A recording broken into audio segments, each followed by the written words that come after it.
Hey, good evening and welcome. This is the network. Welcome tonight. We're so glad and so happy and excited to have each and every one of you on. And welcome again to the network.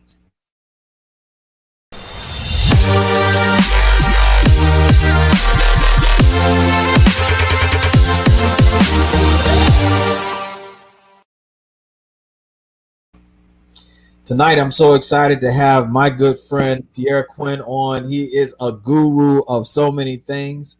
Pierre, welcome to the network. Man, Dr. Julian, thanks so much for having me, man. I'm excited to be here and share with the Built to Thrive community. Well, every week on the network, our goals are to enjoy each other's company, but we want to find community, we want to gain some connections, and we want to experience compassion. And tonight, every week, we'll feature a special guest. None other than our special guest is none other than Pierre Quinn of the Cardell Group. He's done things all over the country. He's experienced as a teacher, professor, author. We used to work together as pastors in the South Central Conference of Seventh-day Adventists. And believe it or not, both of us made a transition to different phases of life and ministry. But man, Pierre, I've always appreciated you from the day I met you. I knew something was different about you. I don't know if it was the Detroit in you. I don't know if it was your style or your swag. But man, you've always had a way of being able to connect with people, connect with larger groups. And one thing I remember in particular was that when you came to pastor, when we started working together, that you were a professor of communication at Andrews. Could you talk a little bit about that? Yeah, man, I had one of those unique introductions into the field of work in my professional journey. So I went to Andrews undergrad, and kind of meandering through undergraduate experience, not knowing what I wanted to do. Dropped out of school for a year. That whole crazy experience. Finally, rested on a major in communication. I finished that undergrad pretty well, and then the chair of my department said, what are you doing? What are your plans? And my GPA was really low to apply for grad schools. And she said, listen, here's what I'm going to do. I'm going to allow you into the graduate program on a provisional basis. But in order for me to do that, I have to make you a teacher. So you, as part of your graduate program, you're going to teach introduction to communication, public speaking courses. And and then eventually I became hired as a contract teacher at Andrews and then several other universities after that. But it was kind of one of those things that was just thrust upon me, and I accepted the challenge, and my mentor and chair of my department helped me rise to it. And loved that section of my career where I was a professor. Man, so being a professor, you have to be able to connect with multiple students, Yeah. multiple personalities, and also to be able to communicate a message and honestly to be evaluated by your instructors and the faculty and also the students almost at the same time. Yeah. Could you talk a little bit about how valuable communication is in everyday life, and then we'll move more toward the corporate setting, the message to the masses? Yeah. So one of the things that I reference all the time, especially when I'm training corporate groups, is I talk about how when we look at the higher education experience, much of it is individualized. We live in a silo. It's my grades, my classes, my internship, my diploma. But then by the time you get to the corporate context or wherever you work professionally, we take all of these people who we've taught for 4, 6, 10 years to be smart by themselves, Yeah. and ask them to play in the sandbox nicely together. Yeah. And we realized no one ever taught them how to communicate and how to interact and how to leverage the strengths of each other. So that's one of the things I really focused on for my students. I said, I got over the fact that, the class really isn't about me. Really isn't about me. It's about their experience. And if I could foster an environment where they grow and where they see some change and where they understand more about each other and this unique culture that every classroom provides, then I wouldn't have to ever worry about the evaluations. I wouldn't ever have to worry about what they said about me at the end of the semester, or even what the other professors in the department or across campus would say, because I was intentional about serving the students. And when you are so intentional about serving your organization, good stuff always comes back to you. So I said, by the end of this class this semester, you're going to be better communicators one way or the other. And Yeah. I will, however I need to change the syllabus or the flow of the class to meet your needs and so that you can see growth. We're gonna do that. So Dr. Julian, let me throw in this one story You got to. about teaching. Man, Go for it. like tears come to my eyes when I share this story. I was one particular year I was teaching at Andrews, and there was a student, and I think he was from India. Yeah. And he was just talking about, I don't want to speak in public. I don't want to speak in front of people. Is there any other way? People try to avoid my class because of that fear of public speaking. I said, no, you're going to take the class and you're going to do great because we're not measuring you by anybody else except for you. And at the end of the class, we had a little party and said, okay, talk to me about how you've grown this semester. That's a great way when you're doing any training of any sort, that at the end of the training, just ask people, what was beneficial for you? What did you like about the experience? I would do that at the end of the semester. I remember this student, Dr. Julian. I remember him at the end of the semester. He said, when the class started at the beginning of the semester, I didn't want to take it. I wasn't confident as a public speaker. I tried to avoid it at all costs. I was just worried that I was going to collapse under the weight of expectation. And he said, this class has given me so much confidence. Man, I wish I was recording stuff back in the day. He said, this class has given me so much confidence. I got the confidence to ask a girl on campus that I really liked to be my girlfriend. And she said yes. And the class went nuts. Wow. I mean, absolutely nuts. And you could see just that pride for him, that rising to that challenge of, the social navigation that we do in the collegiate setting. He felt he had learned enough about human communication and about presentation that it gave him the courage to ask a girl on campus. It's a big deal in college. It is. Like, to be his girlfriend. And she said, you're out of college too. And out of college, right? And she, like, the class went nuts. Like, wow. And that was one of those moments. And I said, yeah, that's why. And that's why I'm a teacher. So I love that collegiate experience teaching students. Man, that what you said was just so full and pregnant with potential and impact, because you not only impacted a person's life, but you connected two people who did not know each other together just by what you shared and your flexibility and openness and willingness to connect not only the concepts, but to connect the concepts to reality. And man, could you kind of talk a little bit more about what it is to present in front of a group of people that you don't know, and how do you connect to people in ways that are going to be meaningful? I know we've talked before, and you told me that people will walk up to you after your presentations and say, "Hey, Pierre, man, I know that you're not only a good man, you're a spiritual man, but I learned so much. I took so much from what you said." Could you talk a little bit about how to connect not only the story, but humanity to a topic? Bess, we live in a world of I gotta really call them like false gurus. Yeah. Like the false gurus are out there, man, and they'll have you spending money and trying to run through a brick wall because they really connect with you in an area of really a vulnerability to get you to the place where you can, that credit card transaction is going to get you to that place where you can run through a brick wall. And one of the things that when I first started in professional development, in motivational speaking, in corporate training, I always said, I don't want to be that person. I don't want to be the false guru that makes people feel like they need to do crazy things to have some sense of accomplishment and transformation. I said, I want to talk to people.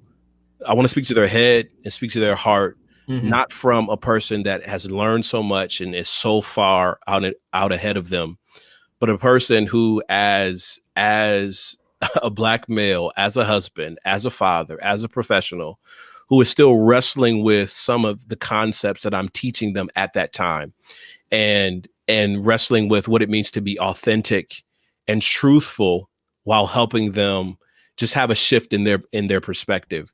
So, I tell people all the time, here's the secret to my formula. Here's the secret to an amazing keynote presentation or a workshop. You got to connect the head to the heart.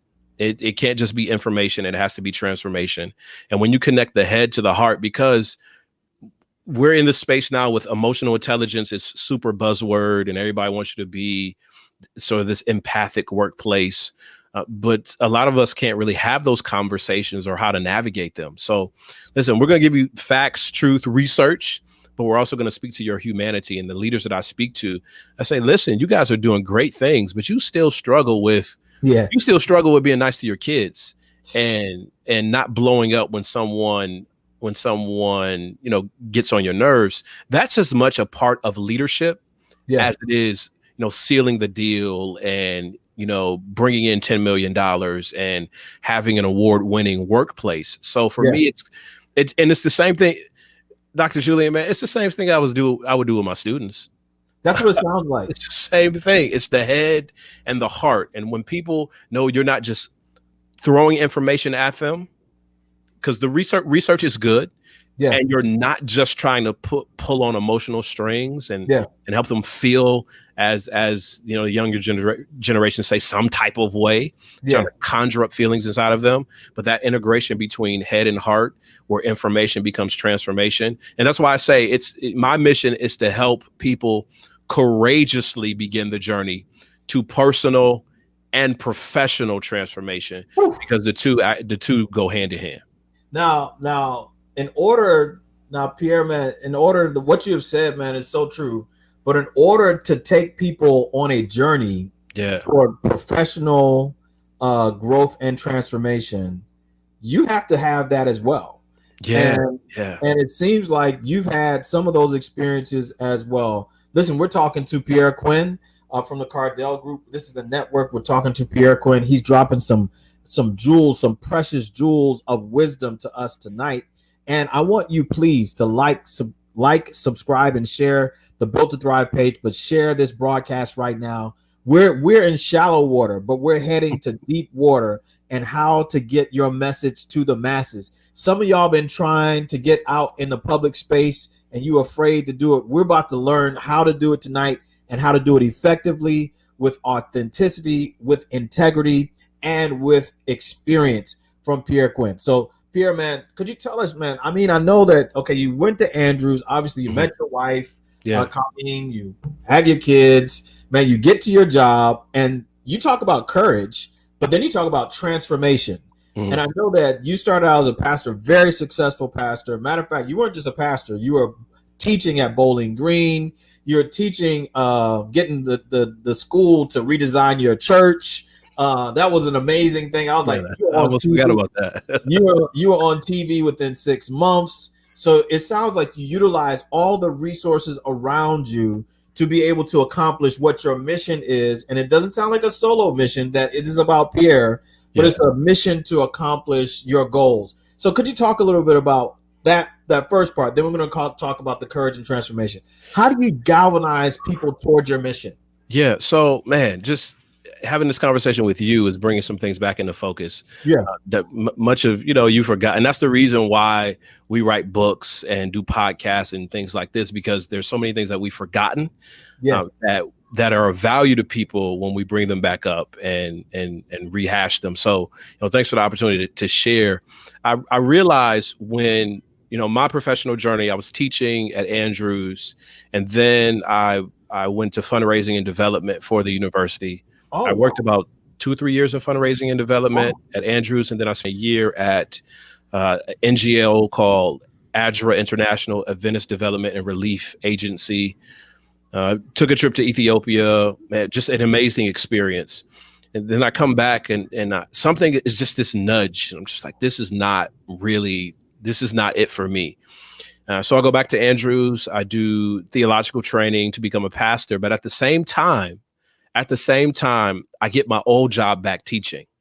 And this is crazy thinking about it now, that from the moment I was unsettled at my job at the NGO doing fundraising and development, that I began theological training to be a pastor.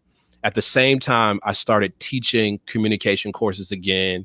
I was teaching at Andrews. I was teaching at Indiana University, South Bend campus, business communication, that I was living my life at a crossroads. Yeah. Like the these two parallel lines. I'll put it that way. And I remember teaching at Indiana University South Bend campus, and I never told my students I was in theological training to be a pastor. I never mentioned it. I never brought it up. No matter what they talked about, no matter how the conversation swayed, I never brought it up. Until the end of the semester, I remember end of that first semester teaching, one of the students said, Professor Quinn, like, what do you do? Like, this is you're teaching only a couple of classes. What do you do in your professional life other than this? And I said, I'm in training to be a pastor. And they said, that makes sense. Wow. That was their response. They said, the way you talk with us, the way that you handled conflict in the classroom, the way that you really just were unfazed by some of the crazy things we were doing, and just your nature and demeanor, that makes sense. And a couple of them made comments, I think you're going to be a really good pastor one day. But I never said it. Yeah. I never said it. So let me fast forward, and then we'll come back to the middle. I have a client that I was working with in Texas, a client of a $1 billion finance company, and doing some training for them, doing a couple of workshops for them. Incredible experience flying to Texas and being with their team. And we were just kind of walking through some experiences together, and he was sharing some of the challenges of leadership with me. And we were just talking back and forth, wrestling, navigating, questioning. And, I said, thank you for sharing this with me, the part of your journey, the history of the company and all of this. And he said, but that's your calling, though. Wow. I said, what do you mean? He said, that's your calling. I mean, your background as a pastor, you know how to talk to people, you know how to relate and be non-threatening.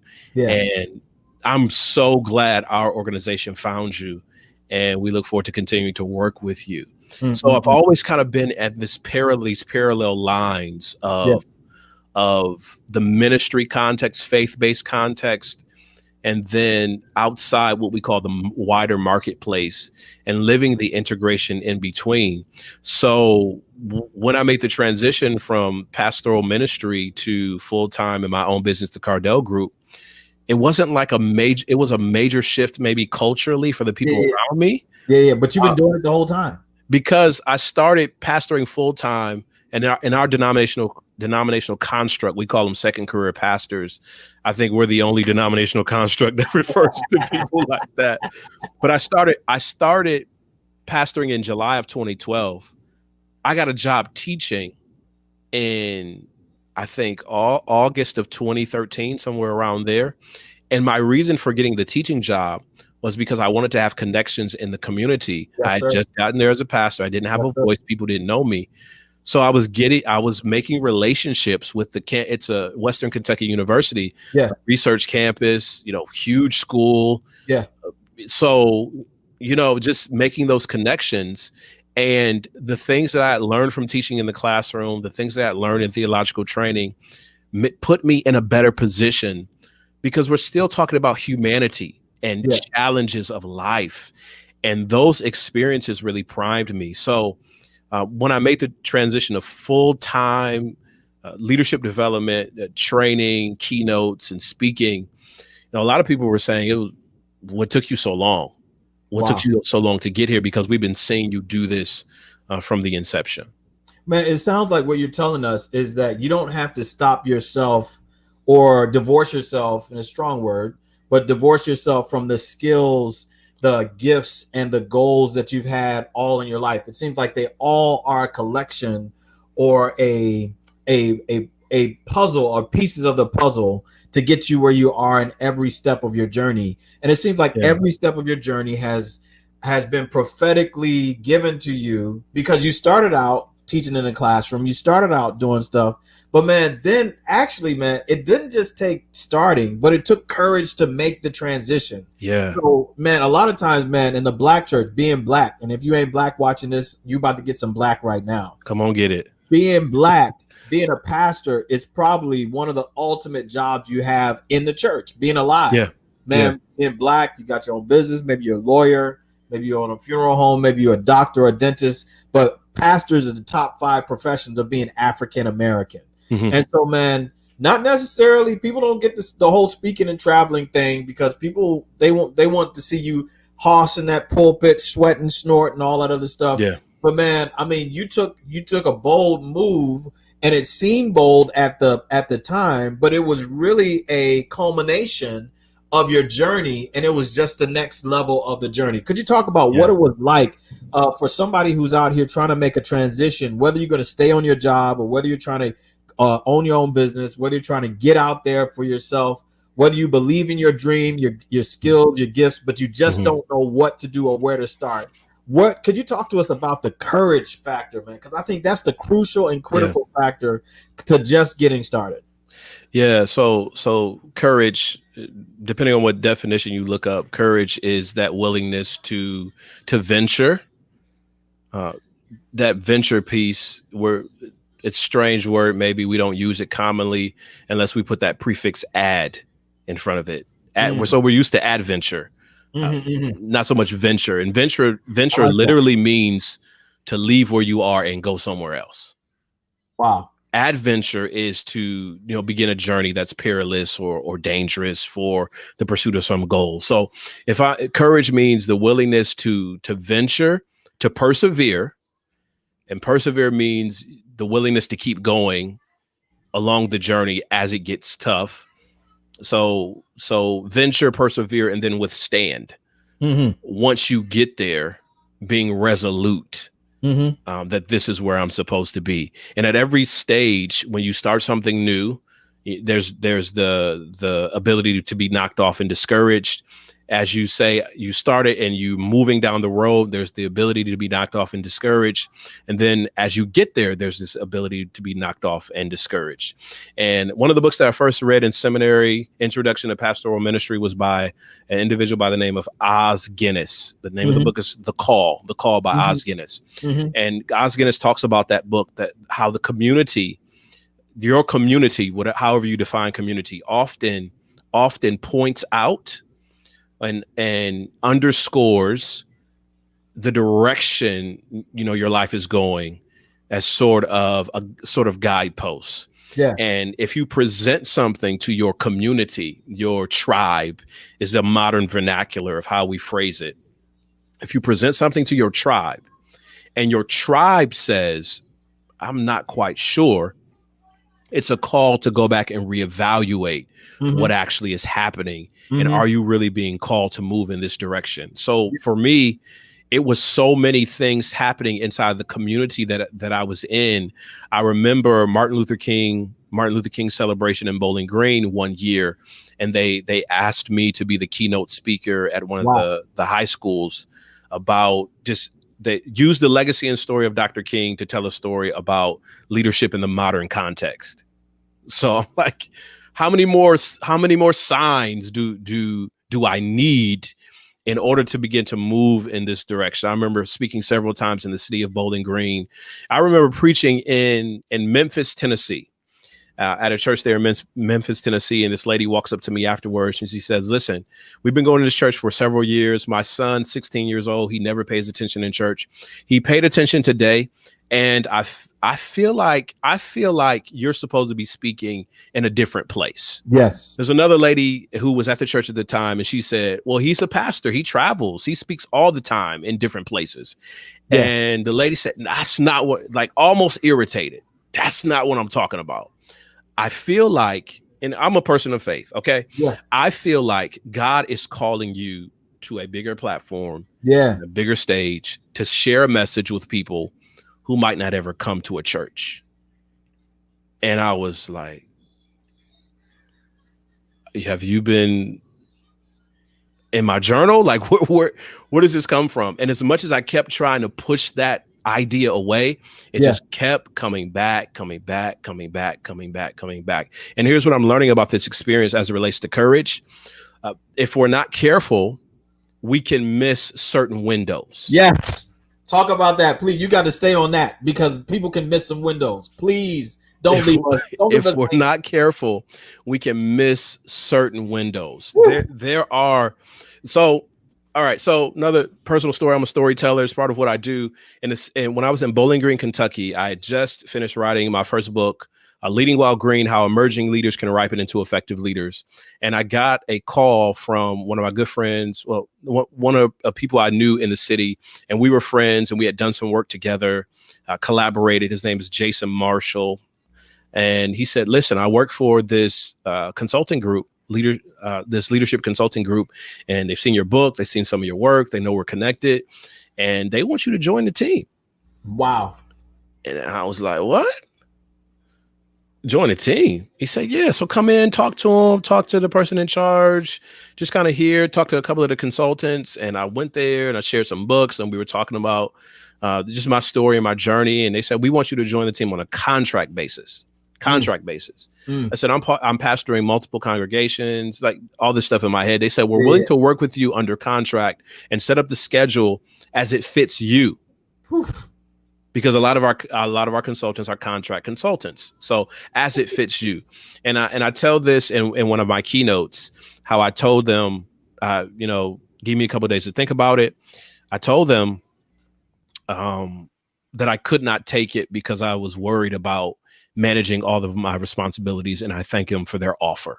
And in one of my keynotes, I talk about this. It's one of my signature stories, and we don't have time to talk about how to, why you need a signature story. But I talk about how I went back to the car after that conversation, after that follow-up meeting. I went back to the car and I drove away, and I cried. And I'm a pastor. We're supposed to be about integrity and doing the right thing.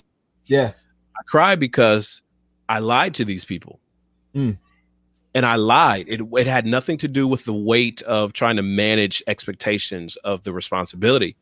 It was simply because I was afraid. I was afraid of what people would say. I was afraid of what people would think.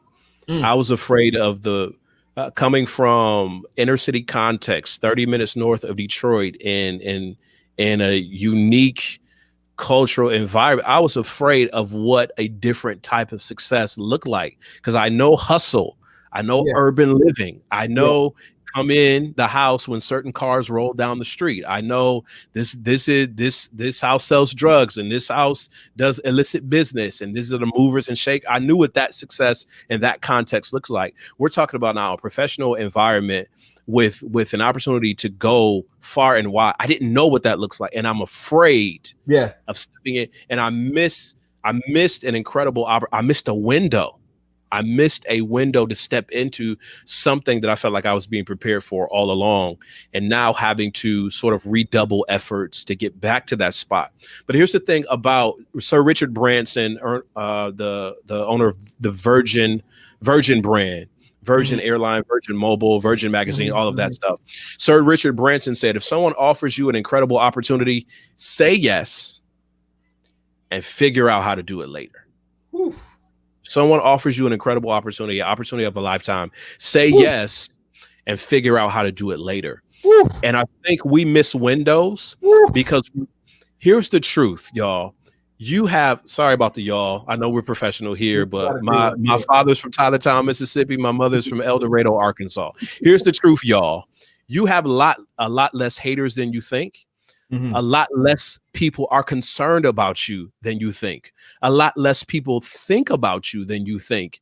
And so many times we're apprehensive about stepping into things that are framed for us because we're concerned about what people think that have no bearing. It's just like high school. Those people from high school, they have no bearing on your life right now in some contexts. Yeah. Stepping into that is the actual freedom.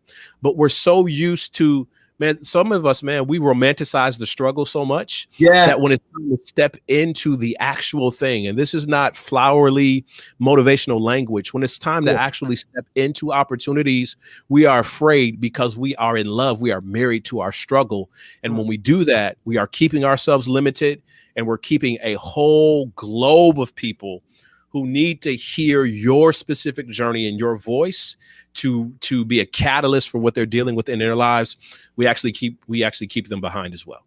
Man, listen, we're talking tonight to Pierre Quinn of the Cardell Group. And right after these messages, we're going to talk a little bit more about how to move the needle in your own life, how to have courage, how to be real, how to be open, and how to take the necessary steps to make you who you are and who you really are inside. I'm so excited to be with you. We'll be right back right after these messages.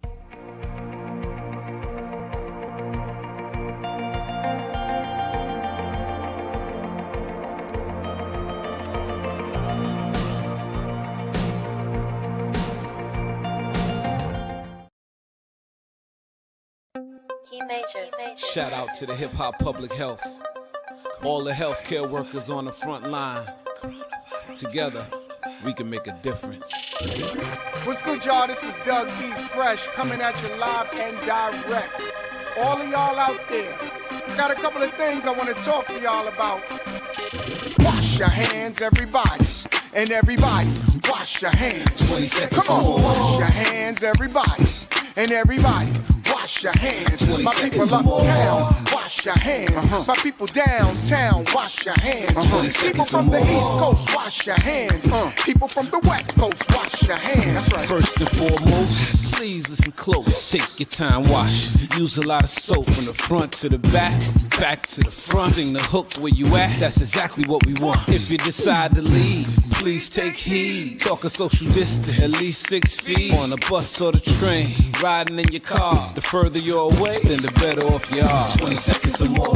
You gotta be able to wash your hands like you never ever washed them before. 20. We back. In just a moment, we're going to be back with Pierre Quinn. I'm so excited. Please wash your hands, everybody. We want to stop the spread of the coronavirus. Want to tell you that coming up every Saturday morning at 10 a.m. right here on Built to Thrive is Word Power, one word, one text, and one moment that will change your life. This past Saturday, we prayed for businesses and prayed that God would bless businesses. Also, Finding Your Purpose on YouTube.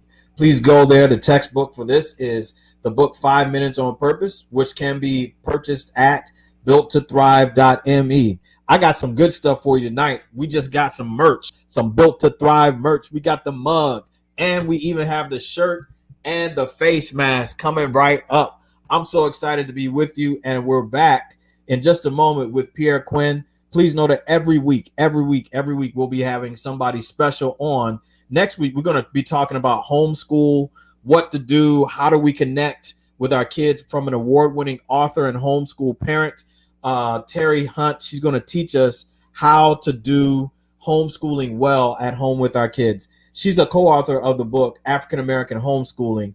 We're right back with Pierre Quinn. And so it's so great to have Pierre on. Pierre, thank you so much for being here tonight. And thank you so much, man, for all the knowledge that you're sharing, all the knowledge that you're dropping, and for your way in which you do it authentically. I think, man, what you were saying just before we took a break is that as I was listening to you, I was saying to myself, we don't really have to divorce ourselves from who we are in order to get where we want to go. And we don't have to we have to stop being afraid to see the windows. Man, when you start talking about windows, I started thinking about, man, when I first started in Mississippi, man, I talked myself into a doctoral program. The man said, come in, we'll work out the paperwork later. And the Richard Branson quote that you gave us, just say yes and work out all the details later. Yeah. Somebody tonight, you're on the edge of a decision. Just say yes and work out all the details later. Pierre's about to take us higher and take us to another level. And could you talk a little bit now, man, about the steps to transition? How do you make that transition to the courage point or the apex of your own desires to be able to get you where you want to go? Yeah, Dr. Julia, I think you really have to be honest about what your what's the movement of your heart. And so many people are out there, and when we think about platform and voice and speaking, their reward is knowing they have, 1 million followers or 1 million subscribers or whatever it is. That's their reward. For me, my authentic, and it goes back to teaching in the classroom, 20, 25 students at a time. I authentically desire for people to have a transformed experience as a result of our time together. So if that time is a 1 hour keynote, if it's a 3 hour training, if it's a 3 or 4 day intensive, if it's a podcast episode, I'm moved by the willingness to share everything that I have so that the person can take at least one thing. And you know this from personal experience, you can say one thing that sends a person down a path to ask some core questions for themselves. So I think that's the key point to know authentically what's happening in the movement of your heart. Another key factor is recognizing what's the source of your frustration at the moment. So say you're in job A and you're thinking about a different industry, you're thinking about entrepreneurship, you're thinking about something totally different, traveling around the world because you have enough money, whatever it is, you have to ask yourself, what's the honest source of being unsettled right now? Because if it's just because you don't like your boss, you're going to go somewhere and have to deal with a boss that rubs you the wrong way, or eventually you will become the boss that rubs people the wrong way. Yeah. So what's the reason that you're unsettled? Are you unsettled because you feel a sense of calling? Now, this is connected to my faith. You feel a sense of calling to do something else, or is it just because you're unsatisfied with how things are going in the moment? And if you're just unsatisfied with how things are going in the moment, oftentimes it's an opportunity for growth where you are. If it's a greater sense of there's more that I'm supposed to be doing, that's when you really have to investigate through trial and error and figure out, so what's the space for me?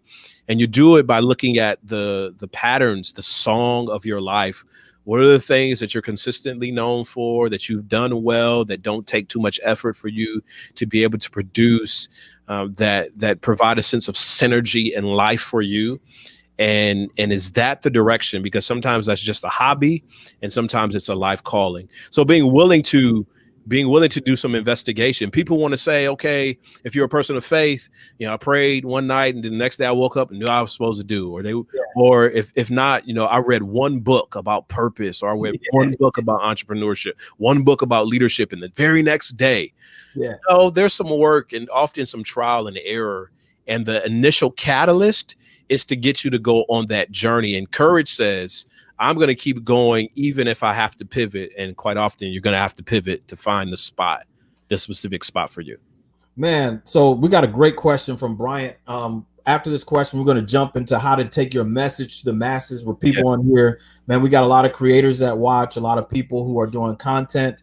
We're making some great connections with people who are coming on the show very soon, have their own movements. But we want to talk about taking our message to the masses. I think Bryant's question is a great pivot question on identity and goals. And his question is, what if you don't know who you are because you've been conditioned by your community to reduce or deny self for the uplifting of the collective, like you're told not to question because no one else around you questions? Could you talk a little bit about that? Man, yeah, leave that question up for a minute, because it's packed here. You don't know because you've been conditioned by your community to deny self for the uplifting of the collective. So there's a couple of things here that I had to be comfortable in doing. And one of the major things, Bryant, and for everyone who is watching live or watching the replay of this, recognize that there is more than one place to find community. Yes. Yeah, there's more than one place to find community. So I've pastoring for several years, for 7 years. There were the church communities that I was a part of and that I was leading. There was also, I had a mastermind group community that I was a part of. Right now, I have a community specifically of professional speakers. There are 4 of us, and we have a sense of community, the 4 of us. And then there are other groups that I'm a part of. So my identity, like who I am, is informed and supported by different areas. So it's very important as you're going, as you have some inkling of what you're looking to do, to find people who share that same idea, or who have gone down that road in front of you. Here's a quick hack to do it, Bryant and other people out there. Here's a quick hack. If you have something that you're looking to study, or that you're interested in, or that you want to evaluate whether or not it's for you, start a podcast on it. And invite people. I'm going to save y'all some money on this one. Invite people who you may not have had the money at the time to pay for them to coach you. Invite them on the podcast to answer the same questions you would ask them in a coaching session. And you can chew up the meat and you can spit out the bones, and that provides a way of helping you navigate. That's the only reason why I started the Leading While Green podcast. Did y'all hear what this man just said? He said, invite people who you would want to coach you and ask them the same questions Yo, that's a Detroit hustle move straight off the streets. That's straight off of Grand River right there, baby. Because man, that basically it cuts to the chase, and you're getting and receiving, and people are opening themselves up. Listen, I'm a witness to what you just said. We got somebody coming on here next few weeks who's a top 100 speaker in the world. See? And he told me, man, I just hit him up. He said, man, I'd love to come on your show. I said, man, we growing. He said, no problem. He said, man, let's talk about it. And I asked him the exact same question you just said. How do you do what you do? And he just broke it down in 5-10 minutes on the phone. Yeah. So it's important to find that community, find people who you can talk to about their journey, because everyone has felt that way in some form or fashion. Whenever you change careers or change industries, for me, going from congregational leadership to professional speaker, it was crazy when I found out that there were so many more people who've done the same thing. Yeah. There's so many people out there, your Grant Baldwins of the world who were youth pastors, your Josh Ships of the world, all of these people who know what it's like to be in a career and make a change and then wrestle because they thought their identity was in this one thing or this one community, and they found community elsewhere. And sometimes, Bryant, it's all about creating the community. Here, listen very closely. I'm gonna put on my preacher voice. Come here. I need to talk to you. I need you to hear me. Create the community that you are looking for. Yes, sir. Because there are other people who resonate with feeling maybe stifled or not in a space to learn or grow or challenge or to think differently. There are other people who resonate with that, who will be drawn to you, and you, by helping yourself, end up actually helping your community and building a tribe of people around there. So if you can't find the community you're looking for, that you feel like you need, then build it. And in today's day and age, there are no gatekeepers. Listen, man. So you basically, I really feel like we're talking about step one, and step one really is your identity. Yeah. Being able to be self-aware and know what your skills, gifts, talents are, and where you're headed.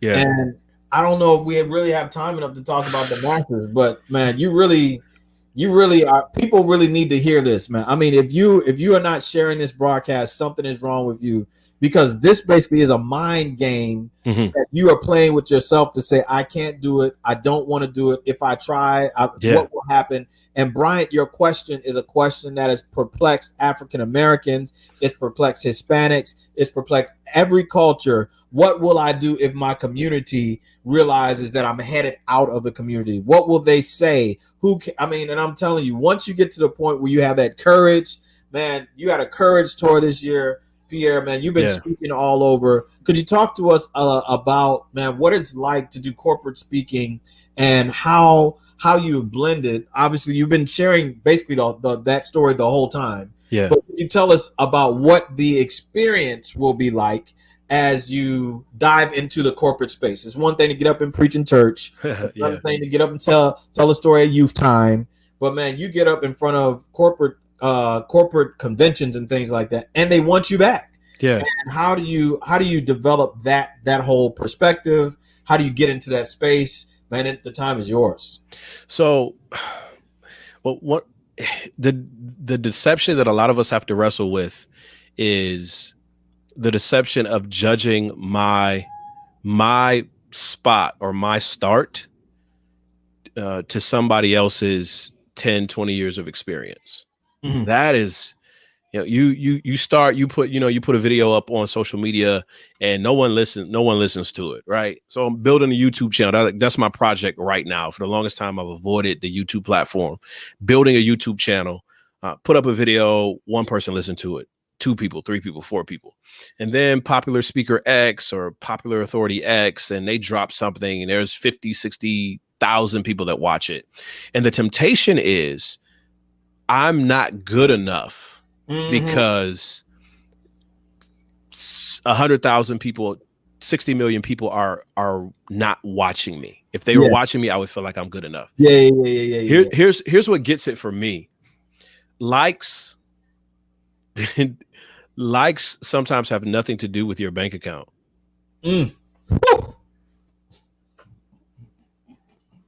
Like I'm building a YouTube channel. I've had a YouTube channel for a couple of years. I'm building it, going through all the motions. And I know with YouTube, there's a monetization and influencer and all of that stuff, man. But as a speaker, as a speaker, I do okay without a big YouTube channel. Let me just put it like that. Yeah.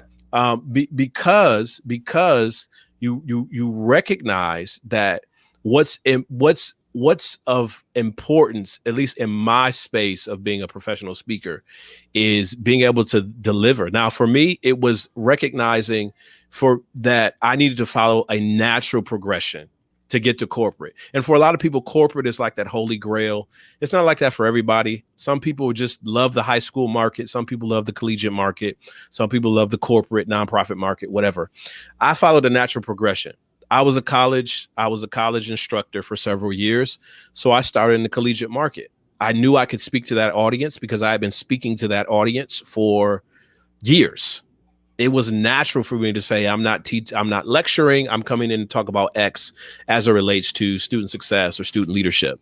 It was from there, from doing the collegiate market, that it opened up the door for me to talk to the nonprofit market, the nonprofit segment, because many of the principles applied. And what I was doing, I was just following students who had graduated and now they were entering into the professional world with much of that collegiate mentality and how to transition.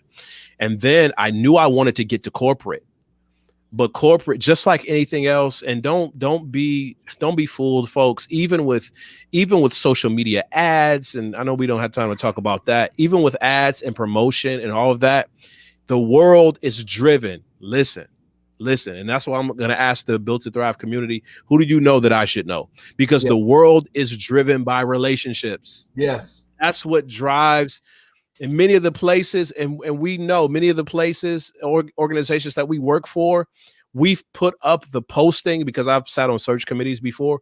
We've put up the posting, but we already know who we're going to hire. That's right. Because of the relationship. That's right. And my foray into the corporate context came as a result of relationships. Somebody knew me and saw me do well at this level, and they invited me to a next level. So one of the keys to really taking a message to a wider audience is I need you to max out on the level that you're at. Mm-hmm. Once you go down the road of trying to max out on the level that you're at, it always ends up in opportunities to get to the next level. But what we try to do is we try to shoot for that level without doing the work on this level. And I used to do, like, I did a push-up challenge with my boys a couple years ago, and the end goal was to get to 100 push-ups at one time, like just one to 100, no breaks. But if you didn't start off, day one wasn't 100 push-ups. Day one was 10, 10, 8, 10, 12. And you're thinking, how do I get to 100 push-ups with 10, 10, 8, 10, 12? But you build that muscle, you build that consistency, and you build that drive so that by the time the 100 comes in view, you're ready for it. So one of the keys, how are you maximizing where you are right now? And in the corporate context, it's big on relationship. Relationship is a big thing. And if you're unknown, if you're known, you can get away with stuff. Because I know people who are top speakers, but quality is not there. It's simply because they're known, simply because they're famous. If that's not you and you don't have a huge following, you have to be good at what you do. Yeah. It can be no doubt when you step into a room, when that moment is over, it can be no doubt in anybody's mind. Yeah. And those, like, LinkedIn recommendations are a big part too. When you do a good job and you ask people to respond, it leads to opportunities. But if people take a chance on you and you mess up, you won't get the next opportunity, because this is relationships and people talk. Man, so it sounds like, man, you're giving us a clinic on how to connect with the masses. Number one, you got to know who you are. Number two, you got to believe in yourself. And then number three, you got to know why you're doing what you're doing in your heart and passion. And then number four, it sounds like you're just telling us that you have to kill it. You have to be ready to claim where you are and know that you belong there. And I think that for so many people, man, there's so many people. It's interesting tonight, man. Only the brothers are commenting. Only the brothers are commenting tonight. Where the sisters at? I don't know where you are. You might be watching. You might be doing your hair. I don't know what you're doing tonight. But sister, you missing out on commenting and getting your own information needs answered tonight. But I'm gonna tell you, man, that what you're sharing, you can send out your information. You talked about searching for keynotes. You talked about searching for opportunities to speak. And then, man, I think so many people are married to the fact that they want to have the Hollywood, the red carpet. But man, I have seen you pull out a whole community, a whole presentation out of your literal suitcase that you had. You had the clothes, you had everything packed in there. And I respect you. I respect not only the drive and passion that you have, but I respect the way you do it authentically without trying to conjure up feelings and emotions and all this other stuff. But people are respecting you just for who you are. What an encouragement to me tonight, man. And I know that you have all this stuff packed inside to be able to tell us how to get our stuff to the marketplace. Man, let's let the secret out the bag. Let's let the secret out the bag, and then I'll talk about something that I've done recently. We went to Orlando, right? For the tour. We're in Orlando for the tour. My book, Leading While Scared, was out, man. So plan this book tour as a part of my transition out of congregational leadership into full-time speaking and coaching and training. Plan a book tour, set the thing up, all the bells and whistles, all of that. Speakers, you were one of the speakers. Yep. How many people showed up? Man, it was about 10 of us. About 10 of us and 10 of us in that room. We were speaking to each other. Yeah, we were speaking to each other, right? Not too long ago, I spoke at a virtual conference. Now, there were 10 people in the room, and it's easy to say there were 10 people in the room and, we're speaking to each other. And I'll let you know, we were not just passively speaking to each other. We went hard in that room. Not too long ago, several weeks ago, in fact, I spoke at a virtual conference, and it was over 2,000 people there. But you're not going to be able to, and this virtual context is unique in and of itself.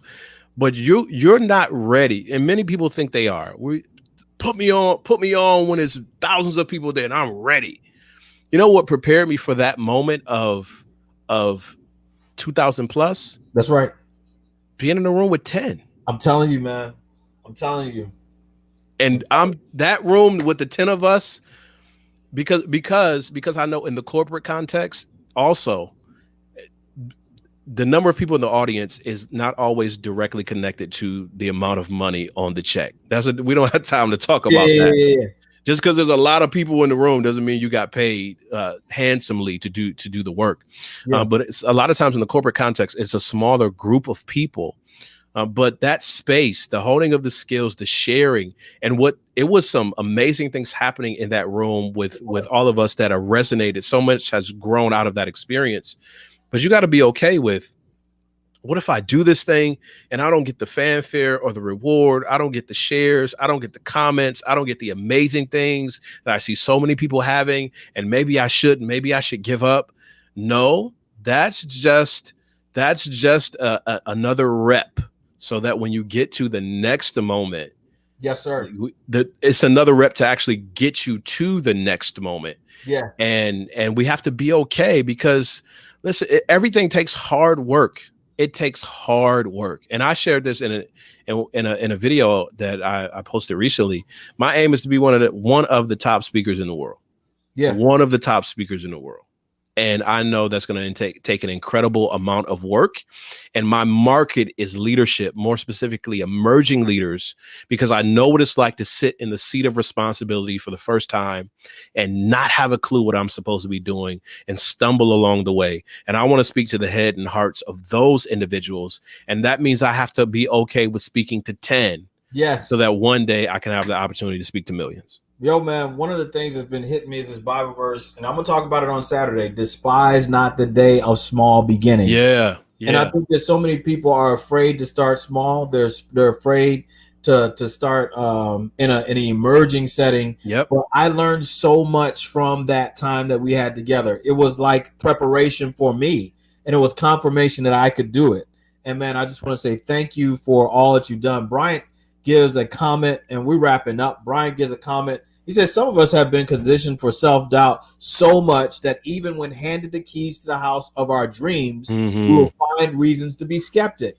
Man, I need to reconnect with people that challenge the narrative and have a passion to do various things.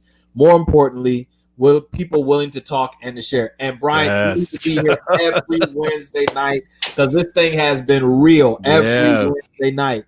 And I'm telling you, man, my whole dream and goal was to have a time where this could happen. Transformation could happen. We prayed for it tonight before we got started. Let somebody's life be changed. Yeah. I'm going to tell you, man, that I think that the real issue is that most of us are really fearful. That's why, man, God gave me these 3 goals of finding community, gaining connections, and experiencing some compassion. Yeah. And Pierre, you talked about all 3 in so many words tonight. That's the whole goal of this experience. And man, you have given so much. I want to make sure I got your website correct. And your website is this correct? PierreQuinn.com? There's a C between the Pierre and the we'll Quinn. Fix that. We'll fix There's that. a C between the Pierre and the Quinn. We'll fix that. So let me tell this quick story while you're working on that, and we talk about just the consistency model. I have a friend, a good friend of mine. We went to school together. He's a military chaplain. Sam Juden is his name, and he's doing a leadership class, teaching a leadership class in the military. And he said he wanted to purchase one of my books for this journey. He's looking to get it approved by, I don't know much about the military, so he's looking to get it approved, go through that process. And he was talking with one of his commanding officers about the book, and his commanding officer said, "Leading While Green, the guy named Pierre wrote that, right?" Wow. And I don't know this guy. I never met him before. I don't even know the construct of how he came across the book or my name. But that's the thing about the work that you do and the efforts that you make. Yep. You might not see immediately a response from it. But over time, as you're consistent, people are talking and understand your name. As you continue to work and build a portfolio, you're consistent and you do good work. People will begin to mention your name in rooms that you know nothing about. Yeah. And when the time is right, the door will open and you will step into a next opportunity. But that will only happen if you're faithful, a person of faith, if you're faithful with what you've been given right now. And I know my good friend, you know him well too, Dr. Jason O'Rourke. We were talking about this several years ago, and he said, "Man, I feel like you're being called to be a leadership chaplain to a corporate context, and you're sharing these faith-based principles to help them transform their leadership." And I was like, that's kind of corny. I don't like that. I don't like that. I don't like the way that sounds, like leadership chaplain. I was like, ugh. And he just kept saying it. He just kept saying it. And the more he said it, and the more we talked about it, that's going all the way back to when I went back to seminary, and I was in seminary classes and teaching at the same time. That's the theme. That's what I'm called to do. I take these ancient principles and I put them in a modern context for sometimes a group of people who will never walk through the doors of a church, but need to hear messages of hope, healing, and transformation. And that's what I do. And I'm grateful to have been given the opportunity and to follow the courage to step into it and to be on this work and to share with the people who need to hear it the most. Tonight, we've been talking to Pierre Quinn from the Cardell Group. We're going to share just some more information about him. We want to remind you as we're wrapping up now that every Saturday morning we have Word Power, and it's going to be transformational this week. Please, please, please. We prayed for businesses last week, and every Wednesday night we have the network. Next week we'll have our guest will be Terry Hunt, and she's going to be talking about homeschooling kids during a pandemic and how to get the most out of your experience at home. She has been doing it for a long time, and she's co-author of the book, African American Homeschooling. And I want to let you know that Pierre Quinn, man, he's an author. So we're going to put up some of his books and things like that. He wrote the book Leading While Green. It's an excellent book for new and emerging leaders. Then the book Leading While Scared. I think that's really important for everybody during this pandemic. Please get your copy. I've got copies of both of these books, and they've been transformational to my leadership and my skill set. And then finally, to connect with Pierre, Pierre C. Quinn, don't be afraid of the price. Talk to him and put him on your podcast so that you can learn more from him, just like I did tonight. And I'm so excited that every week we have an opportunity to be together. Pierre, would you just share with us, man, just a final word with us before we call it a night tonight? This was like a part two, but this was really about identity. We got to bring you back if you're willing to come back on just to share about the nuts and bolts of taking your message, the keynotes, the things, and the virtual options that we have for us now that are really available if we just look in the right places. Yeah, Doc. Thanks so much for having me on. This was a thought that was resonating in my head as I was preparing to talk to you. And I know we talked a little bit about what it's like to speak to a larger group, to a wider audience, to even to the masses. But here's the secret, folks. The secret is create what you're creating for an audience of one person. Create that avatar, create that character, create that type of person that you're trying to reach.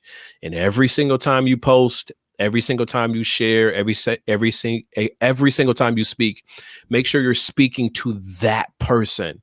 Make sure you're speaking to that person. Create a composite. Look up some stock photography. Give them a name and give them an occupation. Give them an age. Write down specifically to what their problems are, and speak specifically to them with everything that you create. I was giving a keynote in Texas several years ago, and it was about 2,500 people in the room. And I was talking about leadership and life balance. And I remember at the end of that presentation, a guy walks up to me. He maybe 6'4", 6'5", tall guy. Like, you can tell, works out. He's about his business, about his health. He has tears streaming down his face. And he said, "How did you know?" I said, "How do I know what?" He said, "How did you know what I needed to hear today?" He said, "This might sound crazy to you, but as I was trying to figure out what sessions to go to today, I felt like I heard a voice say, 'Come to your session.' So I circled it and I sat here. And when you started, I was like, I'm not sure, but I sat through the whole session.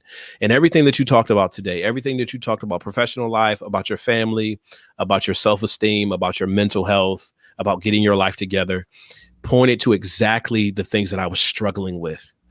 And I want to thank you so much for sharing today." And we shook hands. He wiped the tears from his face. He stood up straight and he walked out the room. Here's the thing I never told him. I was not speaking to him that day. I was speaking to me.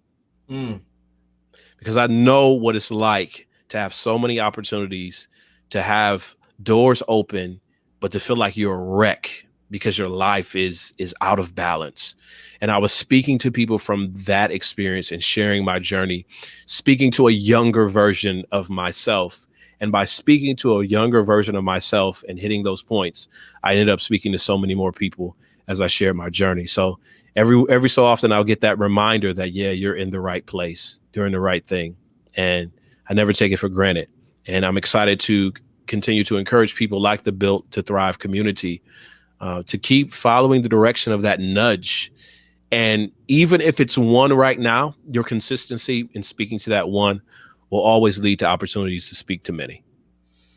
Wow. Pierre, man, you have given us not only a roadmap, but so much to think, so much to consider, and so many different ways to look at the challenge of me, first of all, and then how do I face this? Please, please, please, I need you to share this with someone else. Share this with somebody you know needs some encouragement. People are losing their jobs. People are facing a lot of issues and trauma and problems. And I want you to know that this is a place for you where you can always find community, where you can always gain some connections, where you can always experience some compassion. Last week, our speaker gave away some free, some discounted material as a result of just being a part of the network. If you tell Pierre, you hit him up, just say, I was watching you on the network. I promise it will reap rewards and dividends in your life and in your history and in your community. Pierre, you've been a blessing to me. You've been a blessing to the Built to Thrive audience. And I want to say thank you again from the bottom of my heart for taking out your time tonight. And for those who watch the rebroadcast of this, please, this is for you. We'll be back next Wednesday night and also on Saturday morning. Thank you again, Pierre, for coming. Thank you. Well, we'll talk to you later, and we'll see you on this coming Saturday morning on Word Power. Until then, we'll talk to you later. Bye-bye.